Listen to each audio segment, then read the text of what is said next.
काका हे काय आहे? हां, तर मित्रांनो, आपण सगळे रोजच्या दैनंदिन जीवनामध्ये तेलाचा वापर प्रत्येक ठिकाणी असतो. ठीक आहे. काही लोक सूर्यफुलाचं तेल वापरतात, मोहरीचं वापरतात, सोयाबिनीचं तेल वापरतात.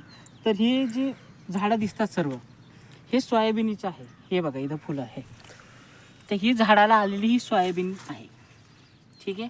याच्यामध्ये ही सोयाबीनचं बी बनतं.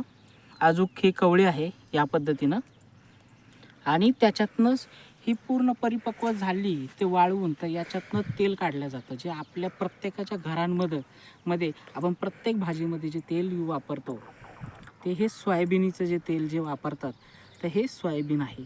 त्याच्यापासून याचं तेल बनतं. आणि याच्यापासून सोयाबीन वडी म्हणजे तेल काढल्याच्या नंतर जो काही भाग शिल्लक राहतो वेस्टेज, त्याच्यापासून सोयाबिनीच्या वड्या बनतात, ज्या आपण भाजीमध्ये पण खातो बघा, ज्यामध्ये आपण मसाले भातांमध्ये किंवा स्पेशल सोयाबिनीची भाजी बनवतो तर त्याच्यामध्ये यूज केला जातो. तर ही सोयाबीन ही खूपच पौष्टिक आणि खूप याच्यात कॅल्शियम्स वगैरे असतात. खूप छान भाजी लागते ही. आणि याचा तेल मुख्यतः प्रामुख्याने तेल आणि सोयाबीन असे दोन उपयोग आहे. याच्यातून तेलही निघतं आणि जो काही उरलेला घटक आहे त्याच्यातून त्याची सोयाबीन वडी पण बनली जाते. तर ही सोयाबीनचं आहे झाड आहे मित्रांनो. धन्यवाद.